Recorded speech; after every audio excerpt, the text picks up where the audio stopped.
I know you love earning travel rewards and cash back, and that's why you're going to love Rakuten. With Rakuten, you can earn cash back on everything you need to book your dream trip, hotels, flights, rental cars, experiences, and more, while still booking through your favorite travel sites. And don't worry, cash back can be earned on top of earning the credit card points and the hotel and airline loyalty points that matter most to you, depending on how you make your booking. Plus, with Rakuten, you can also earn cash back on groceries and other purchases like electronics, pet supplies, and more.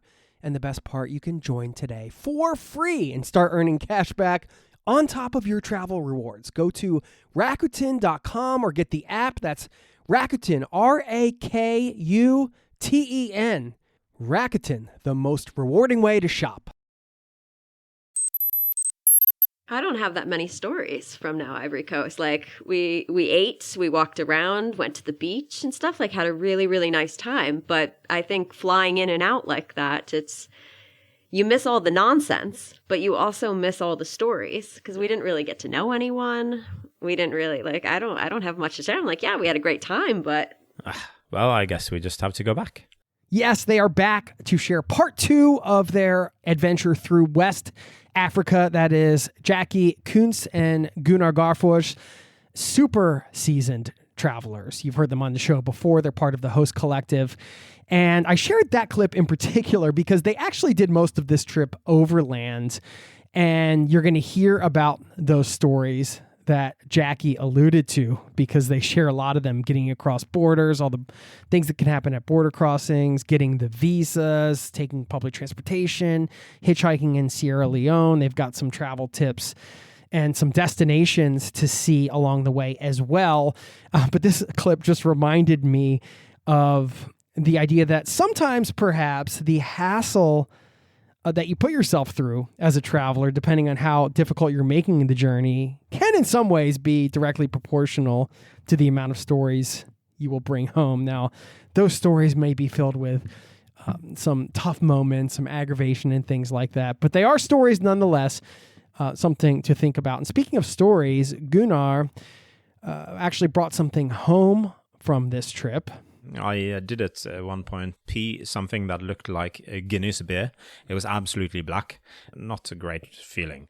Now, don't worry. He's okay, but you will hear his experience with malaria and what he had to deal with coming back with that and loads more in this episode right now. So buckle up, strap in. Thanks for being here and welcome to the Zero to Travel podcast, my friend.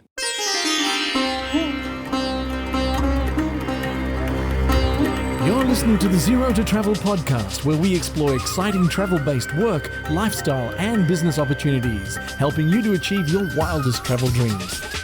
And now your host, world wanderer and travel junkie, Jason Moore. Hey, it's Jason here with ZeroToTravel.com. Welcome to the show. Thanks for hanging out, letting me bring a little travel into your ears today. This is the show to help you travel the world on your terms, to fill your life with as much travel as you desire, no matter what your situation or experience. Of course, hosting today, part of the host collective, Jacqui Kunz and Gunnar Garfors, of course, seasoned travelers. We'll link up to all of their information, links to their socials and so on in the show notes. Gunnar's traveled to every country in the world twice.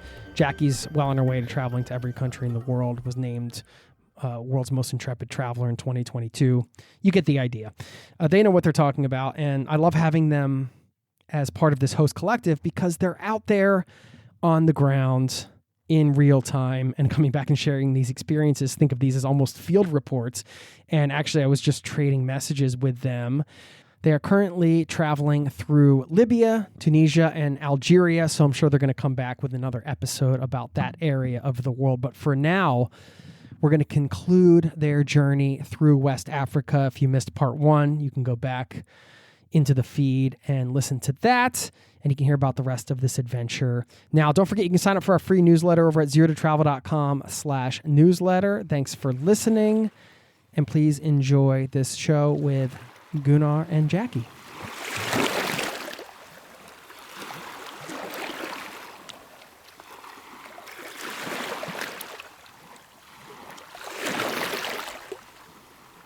Welcome back to Zero to Travel. I'm Jacqui Kunz. And I'm Gunnar Garfors. We are recording this in Oslo in the middle of the winter. We've had a really cold year so far, Jacqui.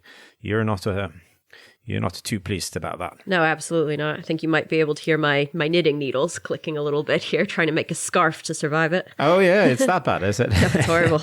It's been weeks and weeks and weeks with very, very cold and freezing temperatures here in Oslo. So that's one good reason to take you, dear listener, elsewhere. For instance, to West Africa. Yes, reminisce about somewhere warmer. Yes, yeah. And the sun.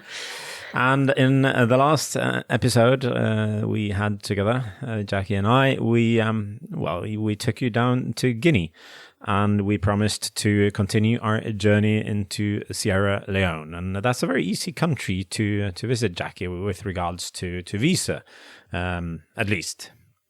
How did we do it? Yeah, I think we just did the visa on arrival. There, yeah, I think airport, any land border, just show up as long as you're from one of the visa on arrival available countries. Yeah, and people were very pleasant. That's not always the case, especially not on land borders. It seems like they've been having some smiling courses, the people at the border station. We first entered into discussion with a very pleasant man that seemed to have as his only role to welcome us to the country. Yeah, was he the guy whose his sister had the same name as your mom? Yes. Yeah, okay. Ruth. Yeah, Ruth. So we got going and had a lot of things to talk about. And then from there on, we passed two or three other people, all very, very nice and pleasant.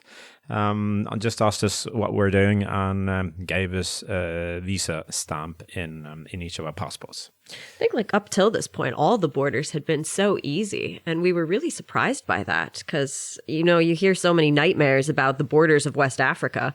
So up until this point, we had it quite well. Yeah, absolutely. And both of us have traveled a fair amount in Africa before, and this is more like the exception than the rule, especially when it comes to land border crossings. We had a nightmare going from Gabon into the Republic of Congo, for instance. But we can leave that for a later episode. It's a very traumatic episode. I'm not sure I want to relive that one.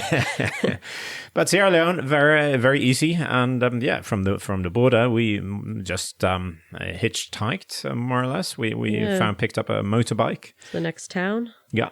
And there, as usual, in vast parts of Africa, it's all about getting into a taxi or a shared taxi and wait until it fills up. And you always think it's full because here they'd even had some friends sit in the car to make it look full, so that we would think it would leave immediately. But that was not the case. Yeah, but I like that though. I appreciate the hustle. So when we and we didn't want to take their seats, so we were kind of no, we're not going to kick them out of here. But, they're like, no, they're not coming. They're not coming. And there we were suddenly in their seats, and they disappeared, and we still had two more seats to fill up. In this part of the world, this was a normal car, a 5-seater. But we were not only 5 people when we eventually left this town. What were we then? I'm trying to think. We were 4 across the back, 3 seats, and then 2 shoved into the front passenger plus the driver. Yeah. So quite lovely and close. This was in the town called Cambia, which is not too far from the border. And from there, on really good roads, actually, all the way to Freetown, only took us about 90 minutes or so, at least until we hit traffic on the outskirts of Freetown, the capital of Sierra Leone. Yeah, really interesting city, though, So why is it interesting? Just a lot happening. I think it was quite different than some of the other cities we had been in up until this point. I'm not sure. What is the population of Freetown? It's about 1.5 million, I believe. So it's quite big, but not huge. It's built on a sort of peninsula with mountains and forests and in a spectacular views of the ocean and the bay just outside, and the river coming coming into the ocean. Very, very hilly. Yeah. Oh, you're going up and down. So, just over a million people. Only one road going in, really. So it's traffic hell. Lots of colors and noises, and people haggling and trying to get in or out. There is, however, a second road after you enter the outskirts of Freetown that crosses over the mountains.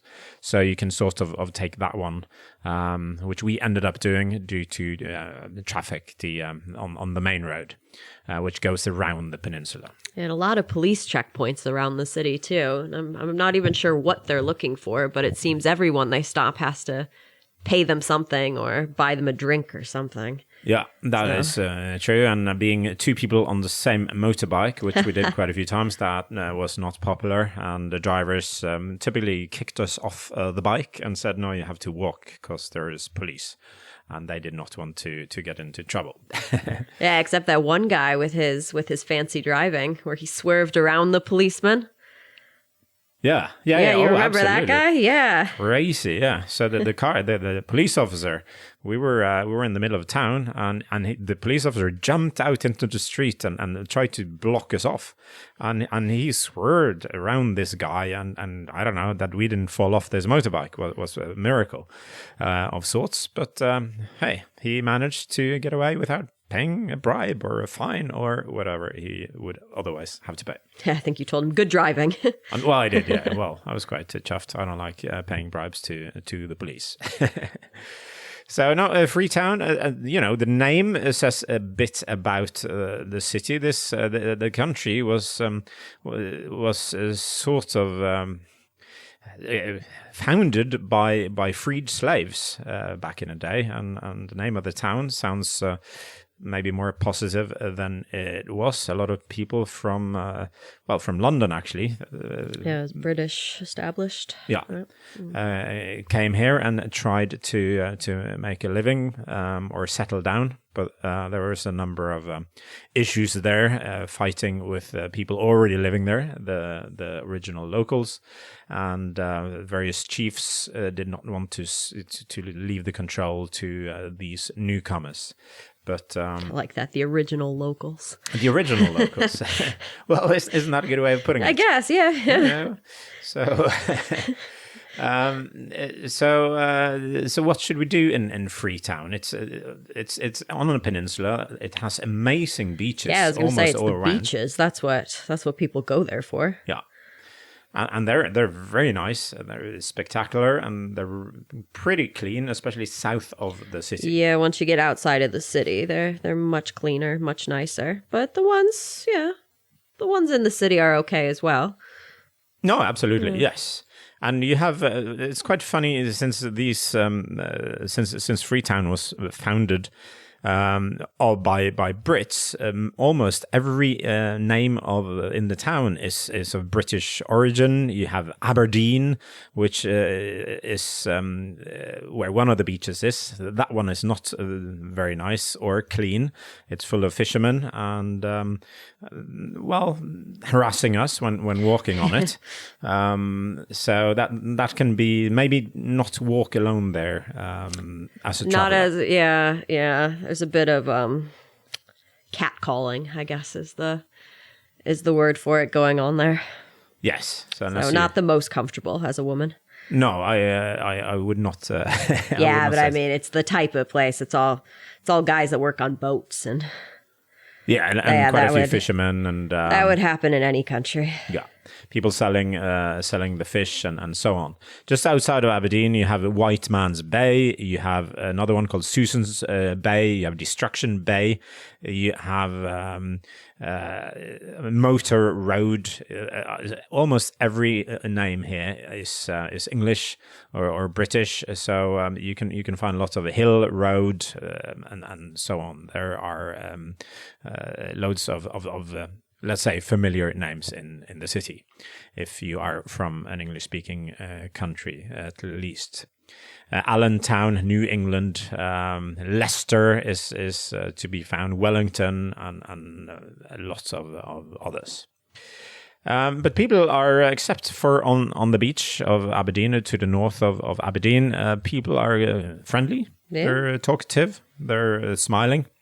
Yeah, we stayed at that great guest house with the woman and her family. Yeah. They had great food. They even had good food for you as a vegetarian. Which is a rare occurrence. Yes. I think up until that point, I was eating like packaged crackers and not great meals. No.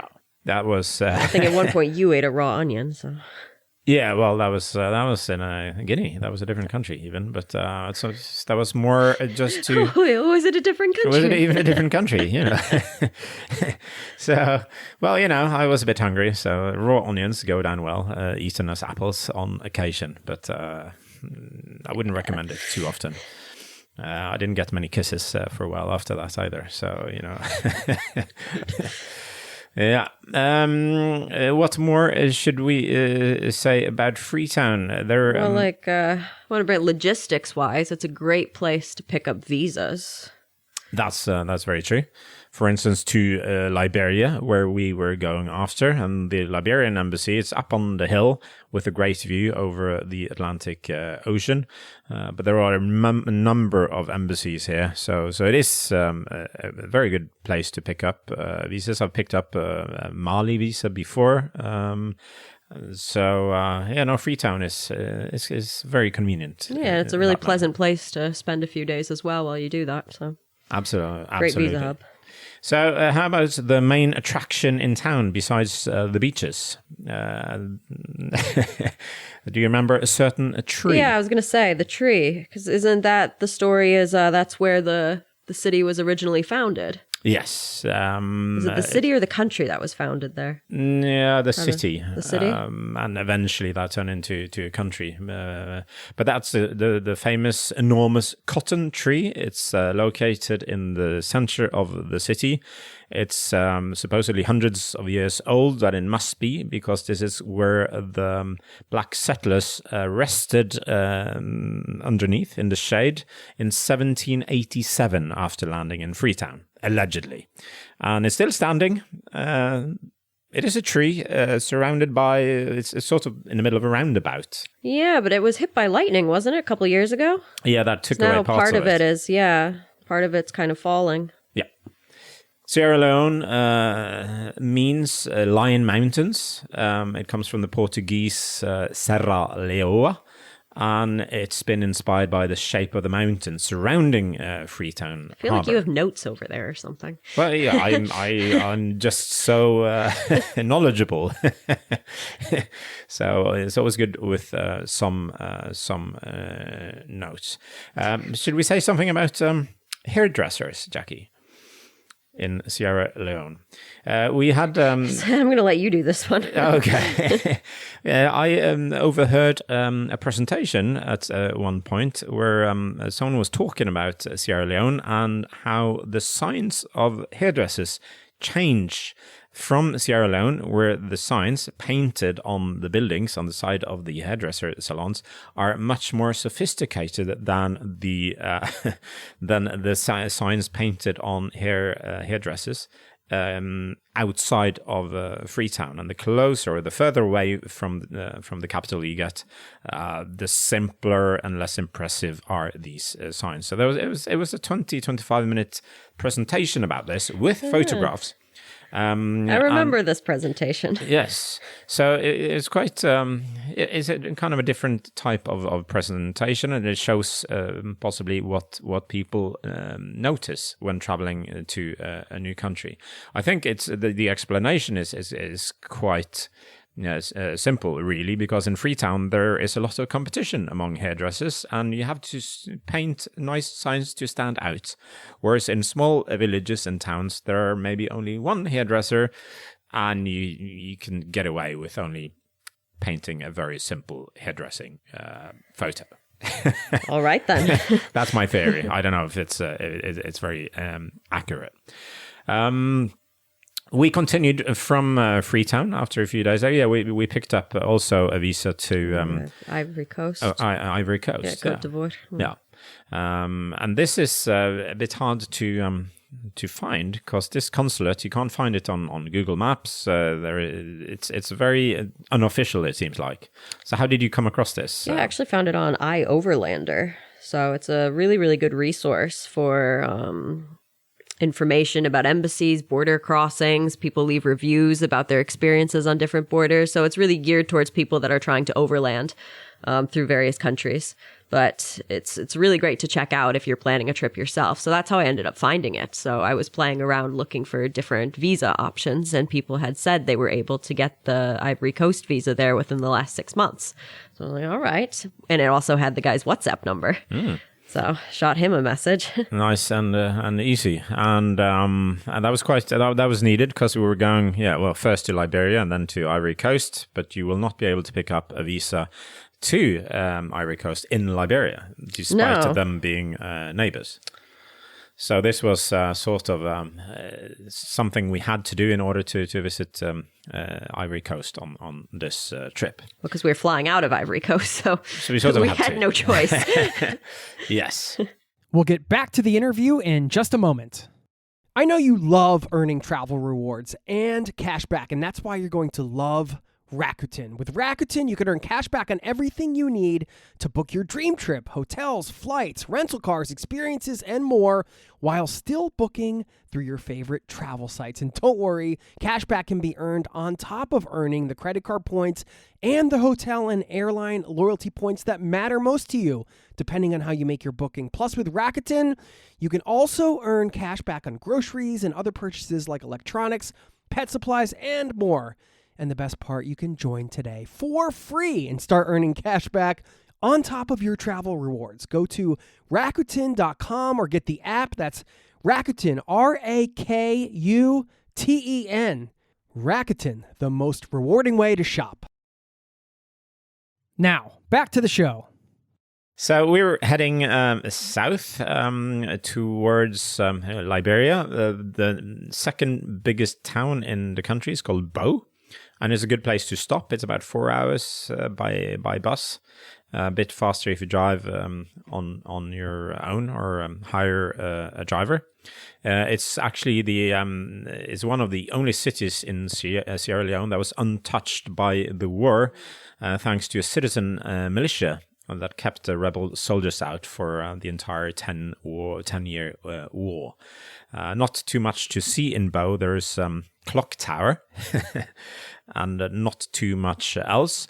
A bit east of Bo, however, you have a town called Karima, which is good for those interested in diamonds, because you have a few diamond mines there, and they are open for visitors.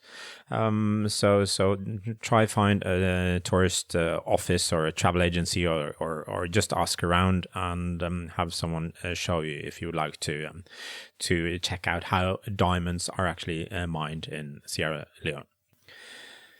In Bo, after, and again, we are trying to get to Liberia. Yeah, this is where things went wrong. Oh, yes, I would say so. And again, we are we are in Sierra Leone, and we have taken the bus to Bo, and then we want to change to go down to Monrovia, the capital of Liberia.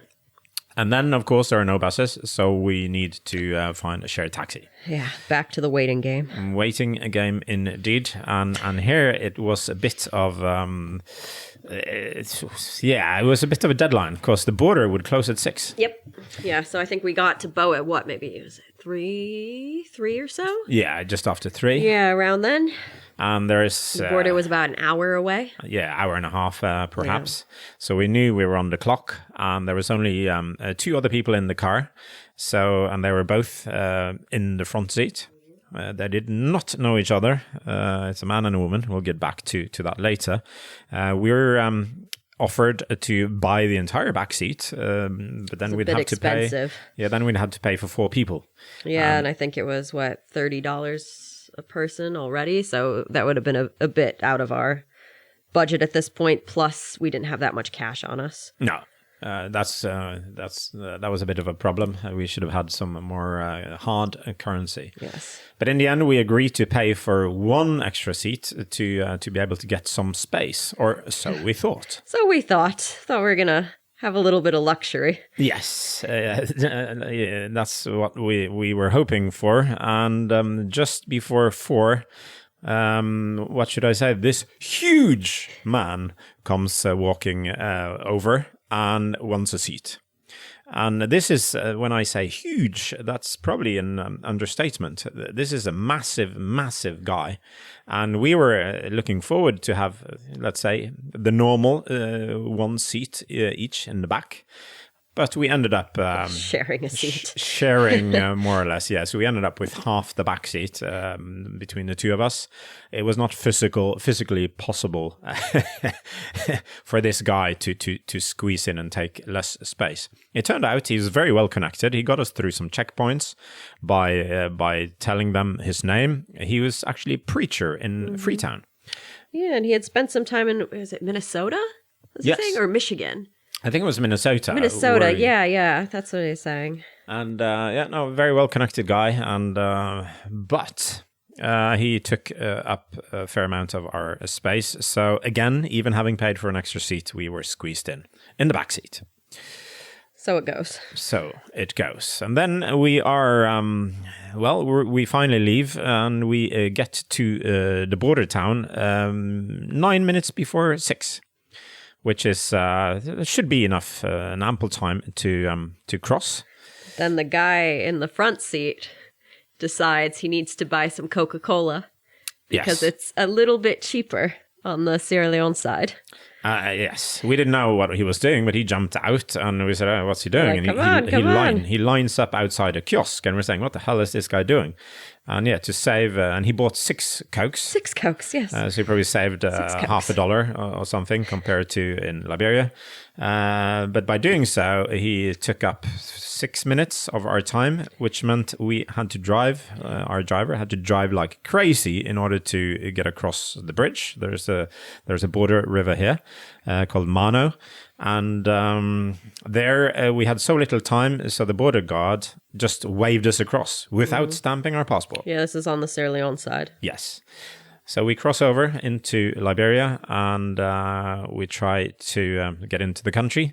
But without an exit stamp from Sierra Leone, we let us in. Were not allowed in. And of course, the border was then closed and we had to stay outside. Under the open sky, next to the border river, next to a field with cows and oxes, and the mosquitoes were having a party.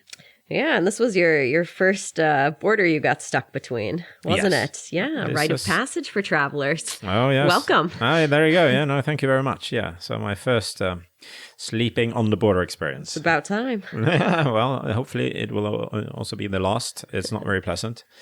This is malaria country. Yeah. And someone It got was- malaria Yeah. out of this. That We tried was- to cover up. They're biting everywhere. I mean, they were getting my face, my hands. I was wrapping them in a t-shirt. It was And horrible. I had a hoodie on, and I managed to get only 1 or 2 mosquito bites. However, the person getting malaria was me, but we didn't know that until 10 or 12 more days when we were traveling in We were in Italy. Slovenia or Italy. Yeah, we were in Italy. And that was horrible. I ended up in the hospital in Norway, in Oslo. First, I had to see a doctor. That's how it works here. You have your regular doctor that you have to go through in order to get to the hospital, unless it's absolutely Like emergency. a referral, Yeah. I guess, yeah. And so my doctor says, "Oh, I'm 99.5% certain you have malaria." She had to call the hospital and say, "I have a guy I'm pretty certain have malaria. Are you able to take him?" I think we had absolutely. already kind of given her some hints that it was malaria. I think so. I Yes. don't think she looked at you and was like, "Ooh, malaria." No, I she- think we went in with like, "We think this is malaria." Yeah, I was rather yellow, and there were a couple of giveaways there, Yeah, high and, fever and so on. But she calls the hospital, and they say, "Are you able to take this guy?" And so, absolutely, that's so exciting.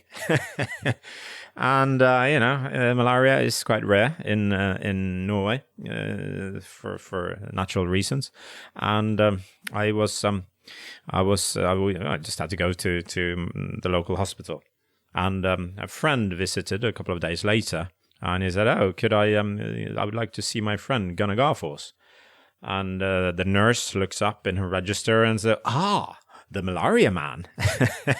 So that was my nickname in the Oslo hospital. One out of only, I think, 20 people that get or are treated for malaria a year in Norway. That's what they told me. And none of the cases come from Norway. I know when I told a few people that you had malaria, they're like, "Oh my God, in Norway?" And I'm like, no, it's from Liberia. Yes, indeed. So, what should I say? Funnily enough, the border town is also called Bo. Waterside. Bo Waterside. So we traveled from the mosquitoes Bo came from, to the Bo waterside. For 90 minutes. And then, at least the guy with the cokes and the girl he was sitting that was sitting on top of him, they ended up, getting rather intimate throughout the night, because they were also waiting for us. I mean, they did not get through either, because no one's passport was stamped. So we all had to sleep here, and the next morning they ended up as a couple. Yeah. So romance in the air, from bow to bow. But yeah, they the driver and the big priest, everyone had to wait. And when the border opened the next morning, I think we were first. We were first getting out of there. So the preacher man, he went back to the Sierra Leone side, stamped all our passports, and got us into Liberia in a legal manner. And he did offer us a Coke. The Coke man did, yes. So yes. On a matter of principle, I turned it down. He did offer us a Coke. Yes, he did. It was all his fault. Because I think he knew that too, because he kind of came sheepishly up to us and was like, "Do you want one?" No, so, okay, but we are, of course, expecting an invite to their wedding. If they ever get married. We continued with the same car to Monrovia, the capital. The first half was of the roads. The first half, or 50% of the roads, were quite in good condition. And then the bad roads started. Horrible. So this took us 3-4 hours. Yeah, something like that. Yeah. With the big guy in the back, so not very pleasant. But he was very pleasant. He was a very nice guy. Yeah, absolutely. very, very nice guy. Yep. So, and I don't like these situations, but on these long journeys where like things are going wrong, you kind of get this sense of camaraderie with the other passengers. So it's an interesting bonding experience that you wouldn't get if everything did go right. Oh, that's true. And of course, we'll remember this trip for a very long time. Yeah, for many reasons. For a number of reasons. But okay, so if you take a shared taxi, they let you off on the outskirts of Monrovia in a rather shady part of town. So if you get here at night, you should really just ask your driver to get you a taxi driver and drive you to your hotel or wherever you're going. You should at night not walk around here much on your own. We were there during the day, it was daytime. Still mid-morning. So. Yeah, so it was not too bad then, and we got a tuk-tuk that took us to the town center, and we eventually found a hotel. Liberia has, let's say, an American history of sorts. So there are plenty of American restaurants and diners and school buses. The U.S. school buses. And it's kind of cool because they still have the names of the schools they originally are from on the side. So you get like Middletown Central School or something. So. And also the signs, cool. the street signs are very American style. So you feel like almost you are in a U.S. city. Did you feel that? Oh, absolutely. Okay. It was like being in New York or Cincinnati or Hot something. Take. But now there are a few diners here, Western restaurants, coffee shops, etc. It's a good place to stay if you're looking for a city vibe. You have nice beaches outside of town, a bit to the southeast. Mm-hmm. And we were now a bit delayed, let's say. We were days delayed at this point. Yes, we had a couple of issues, let's say, both on this part of the journey and previously. So if you want to hear about that, listen to our previous episode, where we started in Senegal, went to the Gambia, back into Senegal, then into Guinea-Bissau and Guinea. So we were actually originally planning to go overland all the way to Ivory Coast, but that was not meant to be. No, it's about a 3-day journey from Monrovia to Abidjan. Yes. It turned out, yeah. The roads are, parts of the roads are towards the border. The last bit from a town called Ganta on the border to Guinea, but on the Liberia side, and to the Ivory Coast border. It's not very far. It's only about 60-70 but the roads there are allegedly awful. Yeah, and I think it's even worse if you go the southern route, so if along the coast. Yes.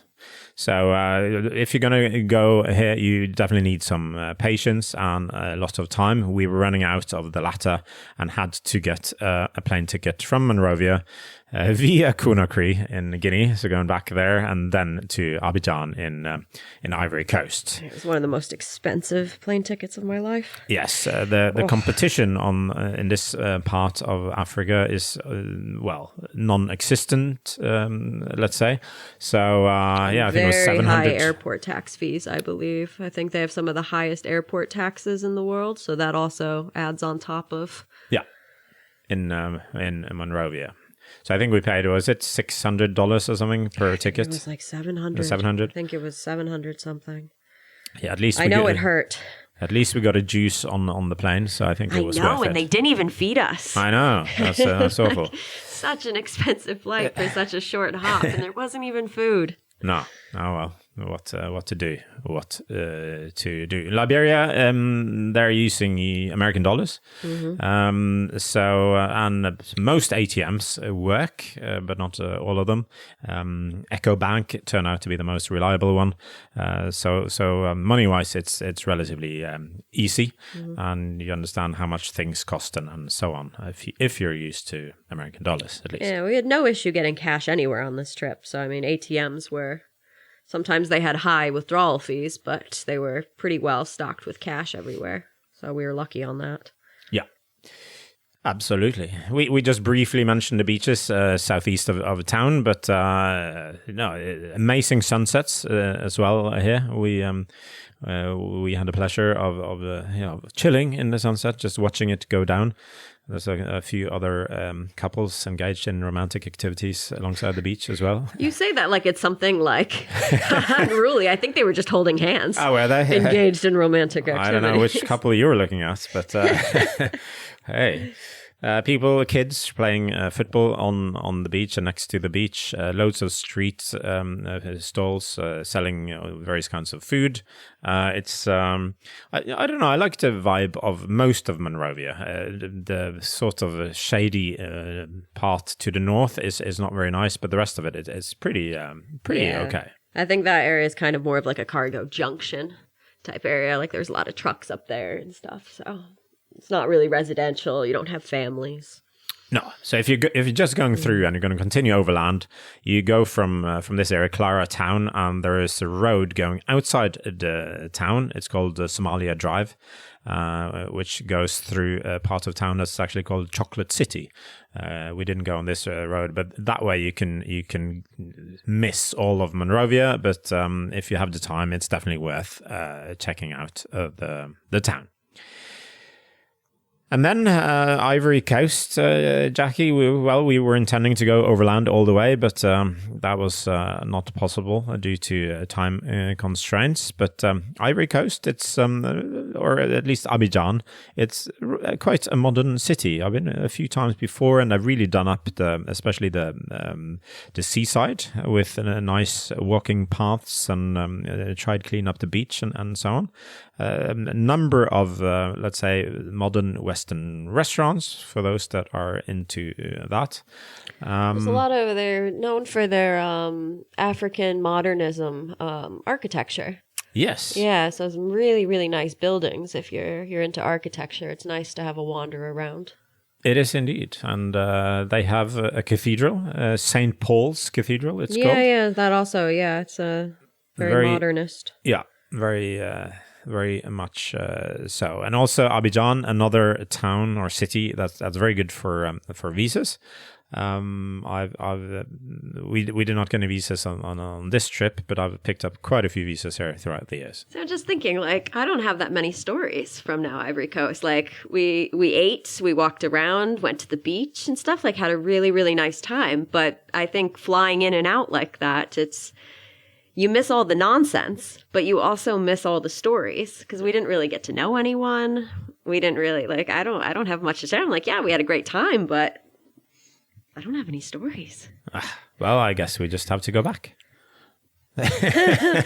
I'm not sure that I'm ready to hop on a plane again, but I do have a 1-year Liberia visa. Oh, that's true.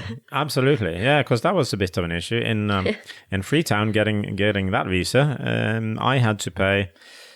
was it $120 or so for a 30-day visa? I paid $210 or $230. But you were offered was a 1-year visa. Yeah, because he was like, okay, it's expensive, but we have a special deal for Americans now. You pay the $200 and whatever dollars, and I'll give you a 1-year multiple entry.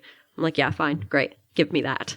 Yes. So, but then he kind of changed his mind. Yeah, when he went to go and do it. So after I had paid, he's like, maybe you only need 30 days though. Like maybe you don't need the 1-year visa. And I'm like, no. I was promised it and I'm already planning trips back. Absolutely. Like, okay. So I do have my 1-year visa. So we have to go back just to take advantage of your visa. Yeah, well, I really would have liked to see the pygmy hippos. Yes. They're from Liberia and that part of Africa. So that would have been nice. So I have dabbled with the idea. Absolutely. So it's just a matter of finding some cheap tickets that may be non-existent going into Liberia. Of course, if you book in advance, you can get semi-cheap tickets, but Monrovia is not a cheap place to fly to due to a lack of competition. No, your ways in are really Senegal, Guinea, or Ivory Coast are, I think, the cheapest. Ivory Coast is probably the cheapest in the area. Mm-hmm. You can find some cheap tickets to Sierra Leone. Also the Gambia. Banjul, you can find some decent stuff. Yeah. We'll get back to the interview in just a moment. Now, back to the show. So to sum up, that was 7 countries and a logistical nightmare of sorts. There was a lot of waiting, a lot of haggling and hustling with fellow passengers and so on and so forth, waiting for people to put luggage on the top of the car and so on. Yeah, it's a hard part of the world to travel in. There's a reason I think a lot of travelers either choose to fly between the capital cities or do a cruise. I know some people do the cruise ports there instead because it is a hard part of the world to get through. You need a proper amount of time. You need a very specific mindset. So you have to be able to kind of roll with all the what's the word for it? Problems. The nonsense. The nonsense. Yeah, all the nonsense.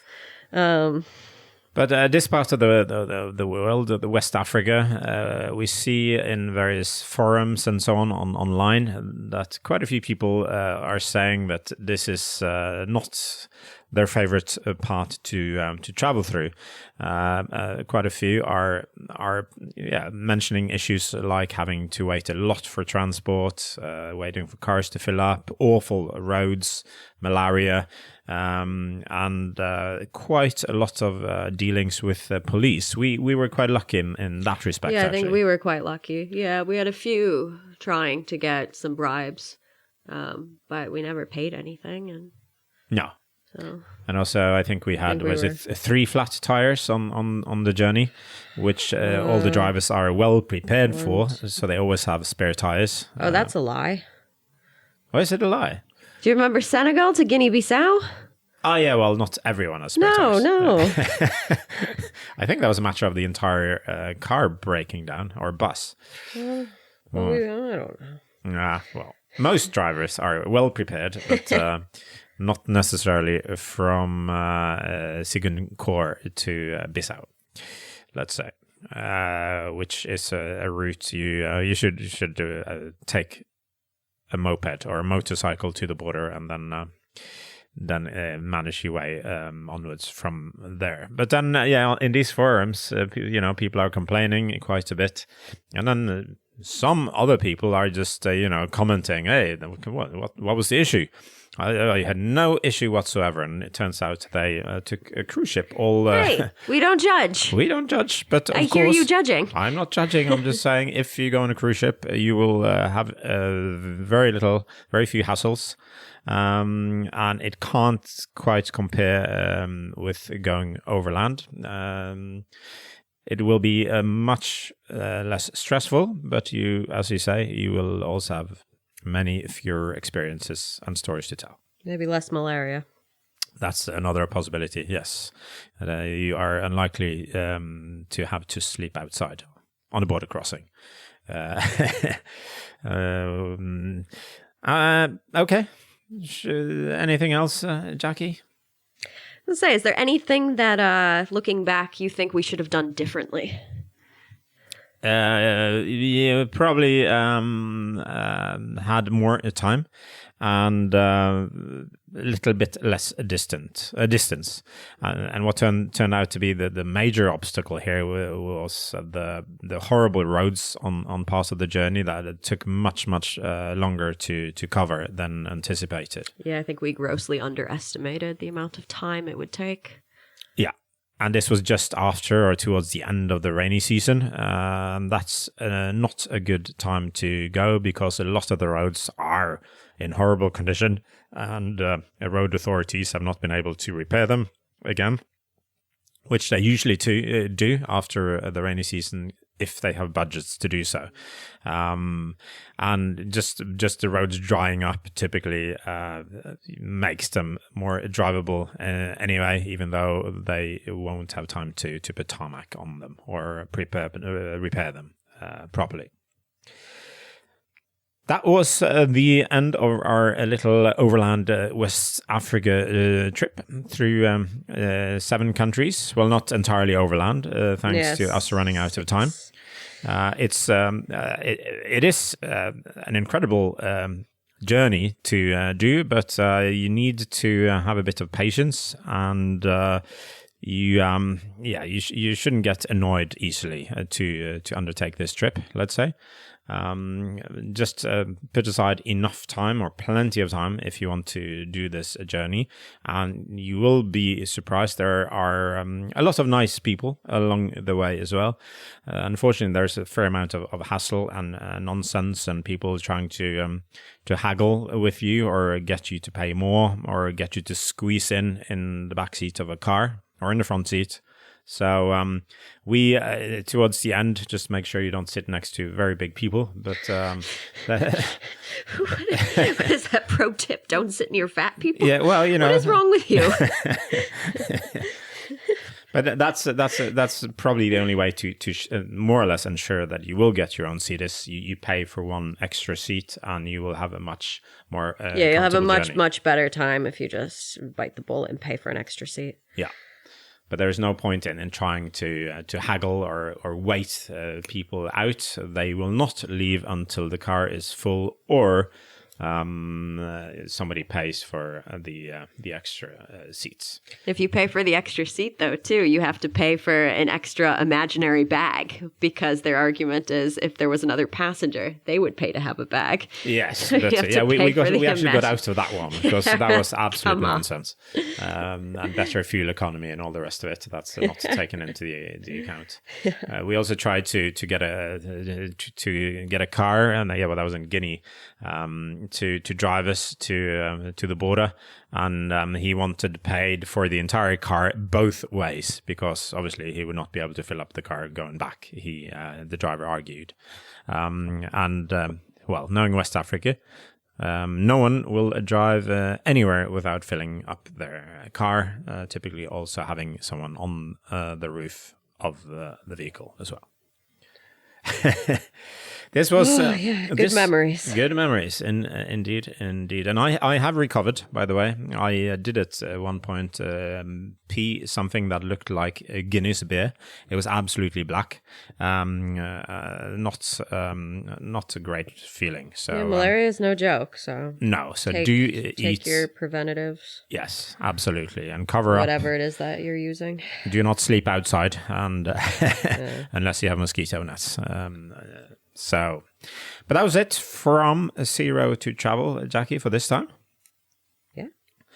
So tune in to Zero to Travel. Check out the other episodes. There are hundreds of them going past many years. And it's also been nominated as the best travel podcast internationally. So fingers crossed, go and vote for Zero to Travel. And maybe we will have a huge celebration together with Jason Moore. Thank you very much for listening. Yeah, thanks.